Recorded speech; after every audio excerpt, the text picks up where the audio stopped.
Hello friends, welcome to channel. അപ്പോൾ നിങ്ങൾ തമ്മിലും കാർഡിലൊക്കെ കണ്ട പോലെ തന്നെ നമ്മൾ പറയാൻ പോകുന്നത് ആപ്പിൾ വേണോ അല്ലെങ്കിൽ ഐഫോൺസ് വേണോ അല്ലെങ്കിൽ സാംസങ് വേണോ അല്ലെങ്കിൽ നമ്മുടെ പിക്സൽ വേണോ. നിങ്ങൾക്കറിയാം നമ്മുടെ ഇന്ത്യയിലല്ല, മോസ്റ്റ്ലി ഗ്ലോബലി നോക്കിക്കഴിഞ്ഞാൽ തന്നെ ഈ മൂന്നെണ്ണമാണ് നമ്മുടെ എന്താ പറയുക ഒരു ഹൈ എൻഡ് സ്മാർട്ട് ഫോണിൽ കിങ്സ് എന്നൊക്കെ വേണമെങ്കിൽ പറയാം. എന്ന് വെച്ചാൽ ഹൈലി ഡിമാൻഡ് ആയിട്ടുള്ള എന്താ പറയുക ഒരു ബ്രാൻഡ് വാല്യൂ കാര്യങ്ങളൊക്കെ ഉള്ള മൂന്ന് ബ്രാൻഡുകളാണ് നമ്മുടെ ഐഫോൺസ്, അതുപോലെ തന്നെ സാംസങ്ങിൻ്റെ സീരീസ്, അതുപോലെ തന്നെ പിക്സൽ ഫോണുകൾ.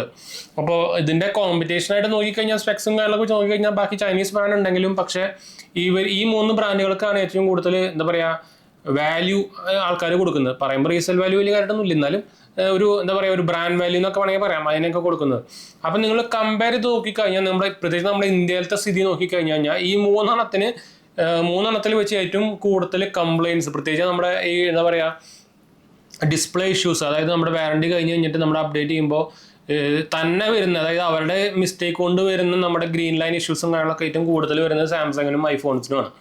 പിക്സലിനും അത്യാവശ്യം കുറവാണ്. അത് ഒന്നാമത്തെ കാര്യം, പിക്സൽസ് ഫോൺസുകൾ നമ്മുടെ ഇന്ത്യയിൽ എന്താ പറയുക അത്രയും കസ്റ്റമേഴ്സ്, ഇവരുടെ അത്ര കസ്റ്റമേഴ്സ് ഇപ്പോൾ ഇന്ത്യയിൽ ഇല്ല. അതുകൊണ്ട് തന്നെ അത് റിപ്പോർട്ടിങ് നമ്മുടെ ഇപ്പോൾ റോഡിലത്തെ കാര്യം പറഞ്ഞു കഴിഞ്ഞ് കഴിഞ്ഞാൽ ഏറ്റവും കൂടുതൽ കംപ്ലയിൻസും ചിലപ്പോൾ ഇടികളും കാണുന്ന മാരുതി സുസുക്കിയുടെ വണ്ടികളായിരിക്കും. എന്ന് വെച്ചാൽ അത്രയധികം വണ്ടികൾ കൂടുതലുള്ളത് മാരുതിയുടെ വണ്ടികളാണ്. അതുകൊണ്ടാണ് അത് അത്രയധികം റിപ്പോർട്ടാവുന്നതും കാണുന്നതൊക്കെ.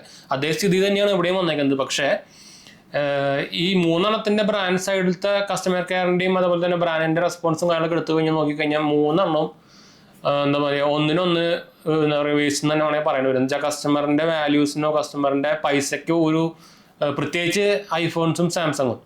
അപ്പോൾ ഇത് രണ്ടെണ്ണത്തിനും നല്ല ഇഷ്ടം പോലെ ഫാൻ ബോയ്സും ഉള്ളതാണ്. അപ്പോൾ ഞാൻ ഫാൻ ബോയ്സിനോട് എനിക്ക് പറയാനുള്ള സംഭവമാണ്, അറ്റ്ലീസ്റ്റ് എന്താണെന്ന് വെച്ചാൽ ഇപ്പം തന്നെ ആപ്പിൾ തന്നെ എത്ര കംപ്ലയിൻസ്. അപ്പോൾ എനിക്ക് തന്നെ ഞാൻ ഐഫോൺ 13 സീരീസ് മാറ്റിയിട്ട് ഞാൻ 15 എടുക്കാൻ കാരണം ഡിസ്പ്ലേ ഇതുപോലെ ഇഷ്യൂ വന്നിട്ടാണ്. എനിക്ക് പക്ഷേ ഞാൻ കംപ്ലയിൻറ്റ് കാര്യങ്ങളൊക്കെ കൊടുത്തപ്പോൾ എനിക്ക് അതിൻ്റെ വാല്യൂ കാര്യങ്ങളൊക്കെ കിട്ടി. അങ്ങനെ ഞാൻ കൊടുത്താലുണ്ട്, ചുമ്മാ അവർക്ക് ഉണ്ടാക്കി കൊടുക്കാൻ എനിക്ക് തലയ്ക്കാനൊന്നുമില്ല. ഇതുപോലെ തന്നെ എത്ര ആൾക്കാരുടെ ഫോണാണെന്ന് അറിയൂ ഇതുപോലെ വാറണ്ടി കഴിഞ്ഞിട്ട് അപ്ഡേറ്റ് ചെയ്തതിന് ശേഷം ഡിസ്പ്ലേ അടിച്ച് പോകുന്നത്. അതും 26,000-30,000 കടയിൽ പോയി ഞാൻ ചോദിച്ചാൽ എന്താ വെച്ചാൽ ഒന്നാമത്തെ കാരണം അവർക്ക് നമ്മുടെ ആപ്പിളിന് അല്ലെങ്കിൽ ഐഫോൺസിന് ഇന്ത്യയിൽ ആകെ 2 സ്ഥലത്ത് മാത്രമുള്ള ഒഫീഷ്യൽ ആയിട്ടുള്ള സർവീസ് സെൻ്റർ ഉള്ളൂ, ബാക്കിയൊക്കെ ഏജൻസികളാണ്. അപ്പോൾ അവരങ്ങോട്ട് പ്രൊമോട്ട് ചെയ്യുന്നില്ല, അവരൊന്നും തിരിഞ്ഞു നോക്കൂല. അവരുടെ സ്ഥലത്ത് നിന്ന് വാങ്ങിച്ച ഫോണാണെങ്കിൽ പിന്നെയും കുഴപ്പമില്ല. പക്ഷേ ഇപ്പോൾ മെജോറിറ്റി നോക്കി കഴിഞ്ഞാൽ എല്ലാവരും ഓൺലൈൻ വാങ്ങിക്കുന്ന ആൾക്കാരായിരിക്കും. അപ്പോൾ അവർക്ക് വലിയ തന്നെ നോക്കേണ്ട ആവശ്യമില്ലല്ലോ. അങ്ങനെ ഒരു മെയിൻ ഇഷ്യൂ ഐഫോൺസിനുണ്ട്. അപ്പോൾ എൻ്റെ 13 സീരീസ് ഞാൻ ആക്ച്വലി ഷോപ്പിൽ നിന്ന് വാങ്ങിച്ചായിരുന്നു. അതുകൊണ്ട് എനിക്ക് കുറച്ച് പ്രയോറിറ്റി കിട്ടി. അല്ലാത്ത പക്ഷം അവർ തിരിഞ്ഞു നോക്കില്ല, സത്യം പറയാതെ തിരിഞ്ഞു നോക്കില്ല. നിങ്ങളൊരു ഫ്ലിപ്കാർട്ടിൽ നിന്ന് വാങ്ങിച്ച ഫോണാണെങ്കിലോ അല്ലെങ്കിൽ ആമസോണിൽ നിന്ന് വാങ്ങിച്ച ഫോണാണെങ്കിലും അവർ തിരിഞ്ഞു നോക്കില്ല. എന്ന് വെച്ചാൽ അവർ ഏജൻസികളാണ്. ഡയറക്റ്റ് നമ്മുടെ സാംസങ്ങിൻ്റെ പോലെ തന്നെ ഇവിടെ ഒഫീഷ്യൽ സർവീസ് സെൻ്റർ ഒന്നും എല്ലാവർക്കും ഇല്ല. അതാണ് മെയിൻ ഒരു ഡ്രോബാക്ക് ഓഫ് ആപ്പിൾ വരുന്നത്. പണ്ടത്തെ വെച്ച് കമ്പയർ ചെയ്യുമ്പോൾ ഐഫോൺസിൻ്റെ ഒക്കെ ഒടുക്കത്തെ സൂപ്പർ കസ്റ്റമർ കെയർ ഒക്കെ ആയിരുന്നു. ഇപ്പോൾ നോക്കി കഴിഞ്ഞാൽ one of the waste customer care ഒക്കെയാണ് ഐഫോൺസിൻ്റെ. എന്നുവെച്ചാൽ ഉമ്മര് ഒടുക്കത്തെ ചാർജും പറയും, തിരിഞ്ഞു നോക്കൂല. ഇപ്പോൾ ഞാൻ റീസെൻ്റ്ലി ഒരു എക്സ്പീരിയൻസ് കണ്ടത് തന്നെ, ഫോൺ ഇതേപോലെ കംപ്ലൈൻ്റ് ആയിട്ട് അണ്ടർ വാറണ്ടി ഉണ്ടായിട്ട് പോലും അവർ ക്യാഷ് പറയാണ്. ഇതുപോലെ ഏജൻസികളായതുകൊണ്ട് തന്നെ ഇപ്പോൾ അവർ പറയണ വേറെ സ്ഥലത്തേക്ക് പോകാൻ. ഇപ്പോൾ നമ്മുടെ ഇവിടെ ഇല്ലെങ്കിൽ നമ്മുടെ വേറെ മെയിൻ സ്ഥലത്തേക്ക് പോകാൻ, ഇപ്പോൾ ചെന്നൈയിലേക്കും ബാംഗ്ലൂർക്കൊക്കെ മെയിൻ സ്ഥലത്തേക്ക് പോകാനൊക്കെ അവർ പറയണേ. അണ്ടർ വാറണ്ടി ഉള്ള ഫോണിൻ്റെ കാര്യം പറയണേ. അതാണ് അവസ്ഥ. അപ്പോൾ ഫാൻ ബോയ്സിനോട് എനിക്ക് പറയാനുള്ളത്, ചുമ്മാ ഉമ്മാരെ എന്ത് ചെയ്താലും പ്രൊമോട്ട് ചെയ്യാണ്ട് ഒന്ന് എന്താ പറയുക പ്രതികരിക്കുക. ഒന്നാമത് ഇന്ത്യയിൽ പ്രതികരിക്കുക എല്ലാവരും തലേ കയറി നല്ല അടിച്ച് നല്ല എന്താ പറയുക രാഷ്ട്രീയക്കാരായിക്കോട്ടെ എല്ലാവരും ആയിക്കോട്ടെ നല്ല എന്താ പറയുക, ഞാൻ എൻ്റെ വാക്ക് പറയുന്നില്ല ആക്കി വെച്ചിട്ടുണ്ട്. അതേപോലെ ആക്കാണ്ടിരിക്കുക. ഈ ആൾക്കാരെ കൊള്ളാത്തതുകൊണ്ടാണ് ഇപ്പോൾ എല്ലാവരും ഇങ്ങനെ ചൂഷണം ചെയ്തുകൊണ്ട് എക്സ്പ്ലോയിറ്റ് വന്നുകൊണ്ടിരിക്കുന്നത്. അത് കമ്പനി ആയിക്കോട്ടെ പൊളിറ്റീഷ്യൻസ് ആയിക്കോട്ടെ ആരായിക്കോട്ടെ. അപ്പോൾ ഇങ്ങനെ എന്താ പറയുക താങ്ങിക്കൊടുക്കാണ്ടിരിക്കുക, അതാണ് നമുക്ക് പറയാനുള്ളത്. അത് ഐഫോൺസ് ആയിക്കോട്ടെ സാംസങ്ങിനുണ്ട് ഇഷ്ടംപോലെ കംപ്ലയിൻസ് വരുന്നുണ്ട്. അപ്പോൾ പക്ഷേ കമ്പാരിറ്റീവ്ലി നിങ്ങൾ നോക്കിക്കഴിഞ്ഞാൽ അത്യാവശ്യം എന്തെങ്കിലുമൊക്കെ ഒരു എന്താ പറയുക സ്റ്റെപ്സ് അല്ലെങ്കിൽ ഫ്രീ റീപ്ലേസ്മെൻറ്റും കാര്യങ്ങളൊക്കെ കൊടുത്തിട്ടുണ്ട് ഐഫോൺസിനെ കാട്ടും. ഐഫോൺസ് തിരിഞ്ഞ് നോക്കിയിട്ടില്ല. അവരുടെ വിചാരം ഇങ്ങനെ സംഭവം ഇല്ല എന്നുള്ള ഒരു ഭാവത്തിൽ അവന്മാരായിരിക്കും. എന്താ വെച്ചാൽ ഇതിനെ കുറിച്ച് അഡ്രസ്സും ചെയ്തിട്ടില്ല, ഒന്നുമില്ല. സാംസങ് ഇടയ്ക്കൊക്കെ വല്ലപ്പോഴും വരുന്നുണ്ടെന്ന് മാത്രം. അപ്പോൾ റീസെൻ്റ്ലി S21 സീരീസിന് വന്നിട്ടുണ്ടായിരുന്നു, S22 സീരീസിന് വന്നിട്ടുണ്ട്. അതും ചില ലിമിറ്റഡ് ടൈം പീരീഡിൽ മാത്രമാണ്. അപ്പോൾ OnePlus അതിൻ്റെ നോക്കുകയാണെങ്കിൽ OnePlus ഒരു സൂപ്പർ എന്താ പറയുക ഒരു മൂവ് ആണ് എടുത്തേക്കുന്നത്. ലൈഫ് ടൈം വാറണ്ടിയാണ് ഗ്രീൻ ലൈൻ ഇഷ്യൂസിന് അവർ കൊടുത്തേക്കുന്നത്. അതൊരു അപ്രീഷിയേറ്റ് ചെയ്യേണ്ട ഒരു കാര്യം തന്നെയാണ് OnePlusൻ്റെ. എന്നുവെച്ചാൽ ഏറ്റവും ഫസ്റ്റ് ഇതുപോലെ ഇഷ്യൂ വന്നേക്കുന്ന OnePlus ഫോണിലാണ്. ഇത് OnePlusന് മാത്രമൊന്നുമല്ലല്ലോ, എല്ലാ ഫോൺസിനും വരുന്നുണ്ട്. എന്നിട്ട് പക്ഷേ അവരാണ് ലാസ്റ്റ് ഇപ്പോൾ എന്താ പറയുക ഒരു എന്താ പറയുക സപ്പോർട്ടീവ് കസ്റ്റമേഴ്സിന് വേണ്ടി ഒരു സപ്പോർട്ടീവ് കൊടുത്തത്. എന്ന് വെച്ചാൽ ലൈഫ് ടൈം വാറണ്ടിയാണ്. ഡിസ്പ്ലേ ഇഷ്യൂസ് വന്നു കഴിഞ്ഞാൽ ഗ്രീൻ ലൈൻ ഇഷ്യൂസ് വന്നു കഴിഞ്ഞാൽ അതൊരു അപ്രീഷിയേറ്റ് ചെയ്യേണ്ട ഒരു കാര്യം തന്നെയാണ്. അപ്പോൾ പക്ഷേ ഇവന്മാർ ഇത്രയും വലിയ മാർക്കറ്റും സംഭവങ്ങളൊക്കെ ഇവന്മാർ പ്രത്യേകിച്ച് ഐഫോൺ തിരിഞ്ഞു നോക്കുന്നില്ല. എന്താ ഒരു 10 പൈസയുടെ വാല്യൂ കസ്റ്റമേഴ്സിന് കൊടുക്കാത്തൊരു ബ്രാൻഡ് എന്ന് വേണമെങ്കിൽ പറയാം ഐഫോൺ, ആപ്പിളിനെ. പ്രത്യേകിച്ച് ഇപ്പോൾ, പണ്ടൊക്കെ നല്ല അത്യാവശ്യം കിടിലായിരുന്നു. നമ്മുടെ പുതിയ എണ്ണം വന്നതിന് ശേഷം ഇത്ര ഇങ്ങനെ ആക്കണ ഒരു ബ്രാൻഡ് ഞാൻ കണ്ടിട്ടില്ല. ഭയങ്കരമായിട്ട് അവന്മാർ ഇടിയും ചെയ്തു. ഞാൻ ആക്ച്വലി ഇപ്പോൾ ഒരു 5-6 മാസം മുമ്പ് വരെ ഷെയർ ഹോൾഡേഴ്സ് ഒക്കെ ആയിരുന്നു. അത് ഇടിനാട്ടും മുമ്പ്, അത് കഴിഞ്ഞൊരു 1 ഇടിയിലേക്ക് ഇടിഞ്ഞത്. അത് ശരിക്കും ഇടിഞ്ഞപ്പോൾ പാപ്പരാണ്. ഒന്നാമത്തെ ഇങ്ങനത്തെ ഒരു എന്താ വെച്ചാൽ ഇത് മെയിനായിട്ട് ഇന്ത്യയിലാണ് ഇവന്മാർ ഇങ്ങനെ എക്സ്പ്ലോർട്ട് ചെയ്തുകൊണ്ടിരിക്കുന്നത്.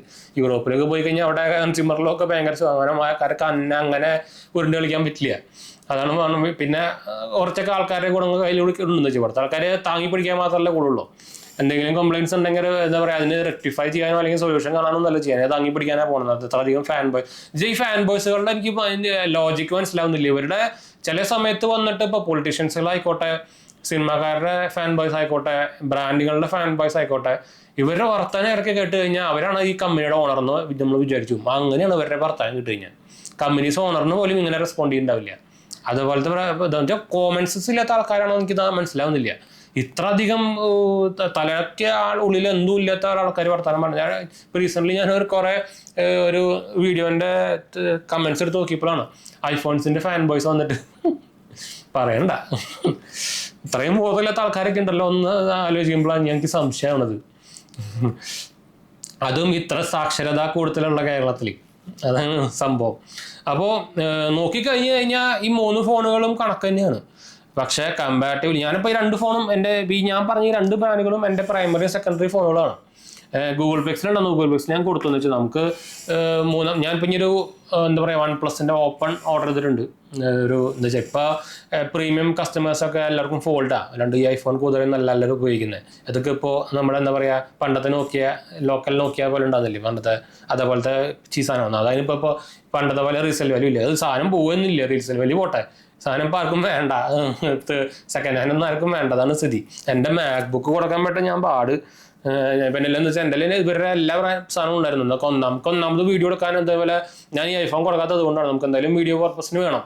അപ്പോൾ അതുകൊണ്ടാണ് ഞാൻ കൊടുക്കാത്തത്. എന്ന് വെച്ചാൽ കുറേ പേര് കമൻറ്റ് അടിച്ച് വരും, എന്നിട്ട് നമ്മൾ കുറ്റം പറഞ്ഞിട്ട് ഐഫോൺ പിടിച്ചുകൊണ്ടിരിക്കണം എന്നുള്ളത്. അപ്പോൾ എൻ്റെ അതിൽ ഇവരുടെ എല്ലാ പ്രൊഡക്ട്സുകളും ഉണ്ടായിരുന്നു. മാക്ബുക്ക് ഉണ്ടായിരുന്നു, ടാബ് ഉണ്ടായിരുന്നു, ഐപാഡ് ഉണ്ടായിരുന്നു, ആപ്പിൾ വാച്ച് അൾട്രാ 2 ഉപയോഗിക്കുന്നുണ്ട്. അപ്പോൾ ഈ വാച്ച് എനിക്ക് ഇഷ്ടപ്പെട്ട സംഭവമാണ്. അത് ആപ്പിളിലെ എനിക്ക് ഏറ്റവും വൺ ഓഫ് ദ ഇഷ്ടപ്പെട്ട സാധനം എന്ന് വേണമെങ്കിൽ പറയാൻ സാധനം. ബാക്കി ഒന്നും എനിക്ക് ഇതുവരെയായിട്ട് ഇഷ്ടപ്പെട്ടിട്ടില്ല. പ്രത്യേകിച്ച് ഐഫോൺ ഇപ്പോൾ ശരിക്കും വെറുത്തു ഞാൻ. അതുകൊണ്ടാണ് ഇപ്പോൾ പ്രൈമറി ഫോൺ മാറ്റിയിട്ട് ഇപ്പോൾ സെക്കൻഡറിക്ക് ഇതിനെ ഇങ്ങനെ പോയി കഴിഞ്ഞാൽ തേർഡറി ആക്കേണ്ടി വരും. അങ്ങനെ അവസ്ഥ.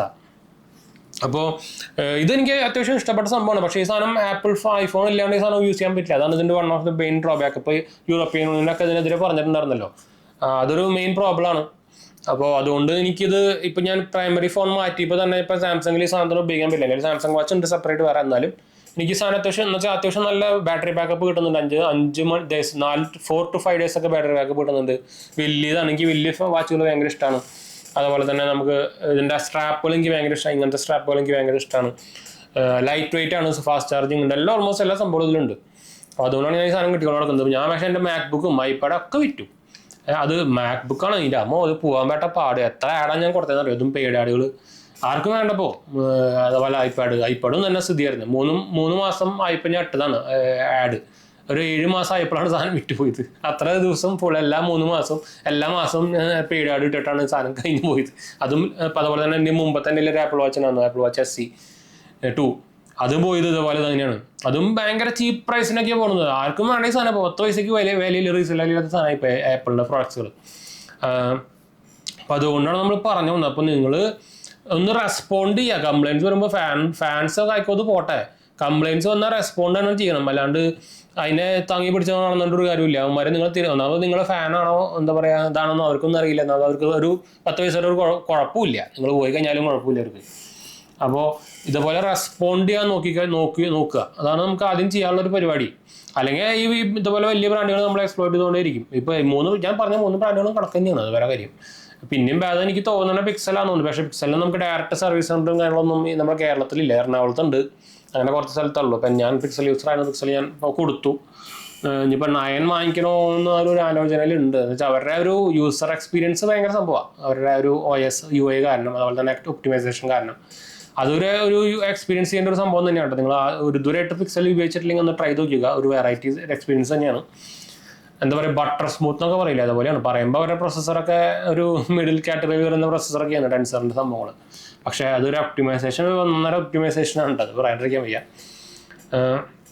അപ്പോൾ എനിക്ക് ഈ 3 ബ്രാൻഡിലും അത്യാവശ്യം കുഴപ്പമില്ലാണ്ട് സർവീസ് സെൻറ്റർ കുഴപ്പമില്ലാന്ന് തോന്നിക്കുന്നത് സാംസങ് തന്നെയാണ്. അത്യാവശ്യം അവർക്ക് എല്ലാവർക്കും സർവീസ് സെൻറ്റർ ഉണ്ട്. മെയിൻ ഏരിയാസിലൊക്കെ അവരെ ഓഫീഷ്യലായിട്ടുള്ള സർവീസ് സെൻറ്ററുകളാണ്. അപ്പോൾ അതുകൊണ്ട് തന്നെ നമുക്ക് അത്യാവശ്യം റെസ്പോൺസും കാര്യങ്ങളൊക്കെ കിട്ടുന്നുണ്ട്. പിന്നെ കമ്പാരിറ്റീവ്ലി നിങ്ങളിപ്പോൾ പ്രൈസ് നോക്കിക്കഴിഞ്ഞാൽ തന്നെ ഐഫോൺസ് ആയിട്ട് കമ്പയർ ചെയ്ത് കഴിഞ്ഞാൽ പ്രൈസ് നമുക്ക് പാർട്സുകൾക്ക് കുറവുള്ളതും അവൈലബിലിറ്റി ഉള്ളതും സാംസങ്ങിനാണ്. കുറേ പേര് ഇതിനെക്കുറിച്ചൊക്കെ വീഡിയോ ഇട്ടിട്ട് ഓൾറെഡി ഇട്ടിട്ടുണ്ടോ, അല്ലെങ്കിൽ അവരുടെ വെബ്സൈറ്റ് പോയി തന്നെ നിങ്ങൾക്ക് കാണാം. ഞാൻ തന്നെ ഇട്ടിട്ടുണ്ടെന്ന് തോന്നുന്നു ഇതിൻ്റെ വീഡിയോ. അപ്പോൾ അത്രയും ഡിഫറൻസ് വരുന്നുണ്ട്.